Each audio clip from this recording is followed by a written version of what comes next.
and you can watch that on C-SPAN 3. Well, the U.S. House is about to gavel in, and during the upcoming portion of the day, members will be making 1-minute speeches with bill debate later on today. Beginning at about 5:30 Eastern, members will consider 4 bills to read in post offices. Votes at 6:30, and that will be followed by debate on eliminating the Election Assistance Commission created after the 2000 election. Now live to the House floor here on C-SPAN.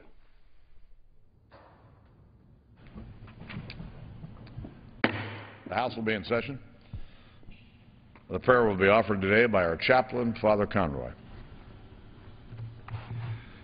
Let us pray. Loving and gracious God, we give you thanks for giving us another day. We ask today that you bless the members of this assembly to be the best and most faithful servants of the people they serve. Purify their intentions that they will say what they believe and act consistent with their words.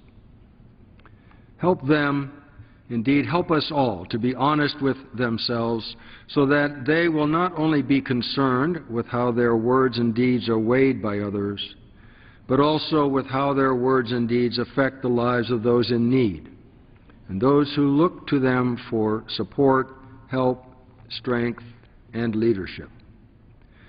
May all that is done this day in the People's House be for your greater honor and glory. Amen. The Chair has examined the journal of the last day's proceedings and announces to the House his approval thereof. And pursuant to Clause 1 of Rule 1, the journal stands approved. The Pledge of Allegiance today will be led by the gentleman from Tennessee, Mr. Fleischman. Would you all join me in pledge our flag? I pledge allegiance to the flag of the United States of America and to the republic for which it stands, one nation, under God, indivisible, with liberty and justice for all. The Chair will entertain requests for 1-minute speeches. For what purpose does the gentleman from South Carolina rise? Mr. Speaker, I have permission to address the House for 1 minute if I extend my remarks. Without objection. Mr. Speaker, on Friday, Congressman Darrell Issa conducted a field hearing in North Charleston, South Carolina. A witness who really brought home the consequences families will face as a result of the NLRB's job-killing complaint was Cynthia Raymaker, who is currently employed at Boeing. Bringing a human face to the complaint, she explained how the NLRB is denying her right to work. She explained that Boeing's new 1.1 million square foot building is already completed. Manufacturing is to begin this summer with over 1,000 jobs already, and up to 3,800 more jobs could come. With construction and suppliers, ultimately 9,000 jobs could be created. Boeing was attracted to South Carolina because of the trained, world-class workforce, a welcoming pro-business climate, right-to-work laws, and pro-business government of Republicans and Democrats. The job-killing action of the Obama administration is a threat to American workers. In conclusion, God bless our troops, and we'll never forget September 11th and the global war on terrorism. Gentleman from Tennessee.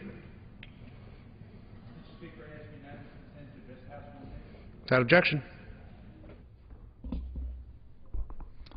Mr. Speaker, today I will introduce my first piece of legislation since taking office, and I am proud that it saves the taxpayers of my home state of Tennessee an estimated $50 million. The unfunded mandate put in place by the new standards of the Federal Highway Administration is an undue burden on states when they can least afford it. That is why I am joining Congressman DesJarlais and Senators Alexander and Corker to allow local governments to meet these new standards at the end of a road sign's natural life cycle and not the accelerated timetable put forth by the Federal Highway Administration. While this administration and their departments might have the mindset of tax, borrow, and spend, local governments cannot do the same. At a time when they are working to be fiscally responsible and balance their budgets, the federal government is telling them to spend money they don't have. Washington politicians should take a clue from their local and state officials and get to work on balancing the budget instead of telling states how to spend their money. I yield back. Gentleman from Texas. Without objection. Mr. Speaker, since President Obama was elected, 2.5 million more of our fellow citizens have lost their jobs. Unemployment has now been above 8% for 28 straight months, the longest stretch since the Great Depression. And if you look at the underemployment numbers and those who've simply given up, the situation is far worse. The top 3 credit rating agencies have now all issued warnings about our spending-driven national debt. A recent report by the Bureau of Labor Statistics says that new business startups are at a 17-year low. Mr. Speaker, we got to get this nation back to work. America is experiencing a deficit of jobs because job creators have a severe deficit of confidence in the President's economic policies. Washington cannot help the job seeker by punishing the job creator with massive debt, massive regulations. House Republicans have a plan for America's job creators which will put the nation on a fiscally sustainable path, make our tax code more competitive, help create more American-made energy, and take the burden of regulation off our job creators' backs so America can go back to work. Gentleman from Illinois. Without objection.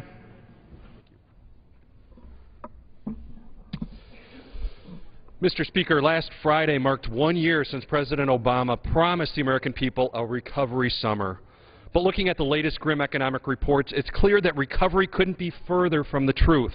Consumer confidence slid to a 6-month low. Unemployment rose to 9.1%, the highest rate since December. The stagnant economy created only 54,000 jobs, less than half of the 125,000 many economists predicted, and housing prices fell to new depths in April. Mr. Speaker, it's painfully clear that President Obama's policies of excessive spending, borrowing, and regulation are failing. The American people are paying the extremely high price, and they're demanding changes, an end to the spending and borrowing, and more pro-growth, pro-job policies. That's why we're working hard on a real recovery agenda that will create jobs, cut spending, and restore our nation to fiscal health. I yield back.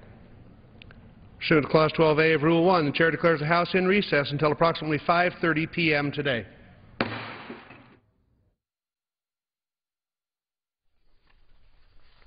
And the House returns at 5:30 Eastern. Members will consider 4 bills then. All